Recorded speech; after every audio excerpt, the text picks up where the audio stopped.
वो बता रही थी मोहब्बत की शादी थी, हमसफर काज़िम था। मोहब्बत बेपनाह थी, लेकिन मुझ में गुरूर बहुत था। मैं किसी से बनाकर नहीं रखती थी। मैं चाहती थी मैं घर में हुक्मरानी करूं। मेरा शौहर असद मुझे बेपनाह मोहब्बत करता था। वो मेरे बिना सांस भी नहीं ले सकता था। मेरी खाला जो मेरी सास थी, वो मुझे एक दिन समझाने लगी, देख शाइस्ता, ये घर तुम्हारा है, तुम इस घर की मालिकन हो, फिर क्यों सबके साथ ऐसा सलूक करती हो। मैं गुस्से से बोली, खाला देखो, मैं बस इतना चाहती हूं, मैं और असद जो मर्जी करें, जहां मर्जी जाएं, आपको हमारे मामलात में बोलने की इजाजत नहीं है। खाला खामोश हो गई। मैं सबके साथ बदतमीजी से पेश आती थी। मुझे अपने और असद के सिवा कुछ नजर कहां आता था। असद मुझे कभी कभी समझाता था, शाइस्ता, तुमको क्या हो गया है? तुम्हारे लहजे में इस कदर नफरत क्यों होती है? मैं असद को अपनी मीठी बातों में उलझा देती। मैं इस कदर मतलबी थी, किसी की कभी परवाह ही नहीं की। खाला से बात करना छोड़ दी। खाला ने भी मुझे समझाना, मुझे कुछ कहना छोड़ दिया।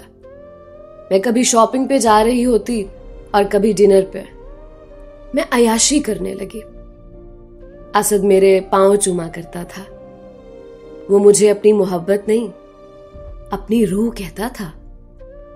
हमारी शादी को 4 साल हो गए थे, लेकिन हमारी कोई औलाद ना हुई। दिन गुजरने लगे, मैं परेशान सी रहने लगी। असद मुझे औलाद का कहता। अब मेरे बस में क्या था भला? 7 साल गुजर गए। मैं हिम्मत हारने लगी। मुझे लगने लगा मेरी जिंदगी खत्म हो रही है। ना जाने क्यों असद की मोहब्बत भी कम होने लगी। रफ्ता रफ्ता मेरा गुरूर, मेरी अयाशियां कम होने लगी।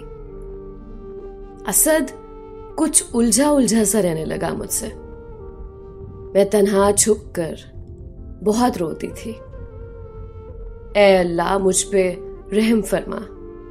एक दिन मैंने देखा मेरी मोहब्बत, मेरा असद, मेरा हमसफर, मेरी दुनिया, वो फोन पे किसी लड़की से बात कर रहा था। मेरी आंखों से आंसू का समंदर उमड़ आया। वो लम्हे याद आए जब असद मेरे पांव चूम लेता था।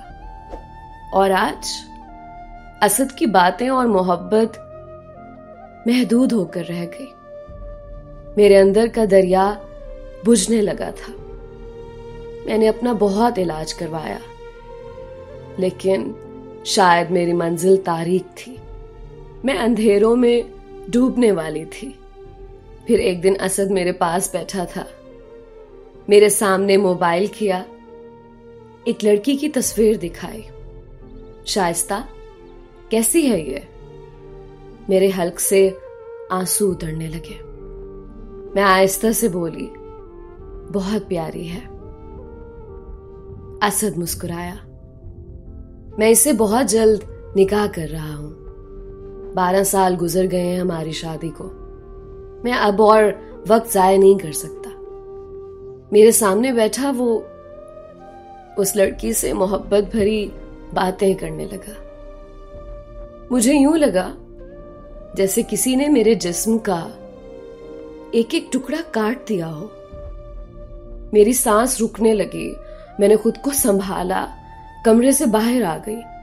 खाला, जिनसे मैं बात करना गवारा नहीं करती थी, मैंने खाला की जानिब देखा। खाला मेरी सुर्ख आंखों में देखकर बोली, क्या हुआ? अल्लाह खैर करे। मैं खाला के पैरों में गिर गई। खाला, वो असद। खाला ने मुझे संभाला। क्या हुआ असद को? मेरी हिचकी बंद हो गई। खाला, वो असद दूसरी शादी कर रहा है। खाला ने मेरे सर पे हाथ रखा। तू परेशान ना हो, मैं करती हूं उससे बात। खाला ने मेरी वजह से उस रात असद से बहुत झगड़ा किया। मुझे पहली बार अपनी जात से नफरत हो गई। मैं कितनी खुदगर्ज थी। रिश्तों को पैरों तले रोन दिया था मैंने।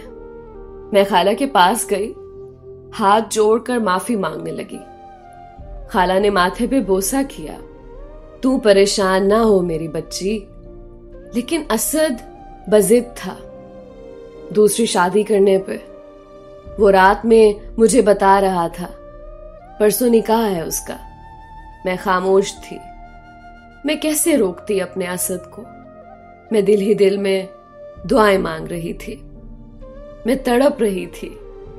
मैं सारी रात करवट बदलती रही। ऐ अल्लाह मुझे माफ कर दे। मैं जानती हूं मैंने बहुत से दिल तोड़े हैं। मैंने अपनों को बहुत तकलीफ दी थी। सुबह मेरी तबीयत कुछ अजीब सी थी। फिर डॉक्टर के पास जाने के बाद पता चला मैं मां बनने वाली हूं। मैं जोर जोर से रोने लगी। खाला ने मेरे सर पे हाथ रखा। मेरे आंसू थे कि रुक नहीं रहे थे। मैं अल्लाह के सामने सजदे में गिर गई। मैं बहुत खुश थी। असद घर आया। असद कल निकाह करने जा रहा था। जब मेरे पास आया मैंने असद का हाथ थामा और असद को बताया अल्लाह ने हम पे करम फरमा दिया है। असद की आंख से आंसू निकला। मुझे सीने से लगा लिया।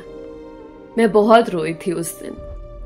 क्यों असद की मोहब्बत में 2 साल बाद महसूस कर रही थी। मैं असद की बाहों में एक चीज सीख गई थी।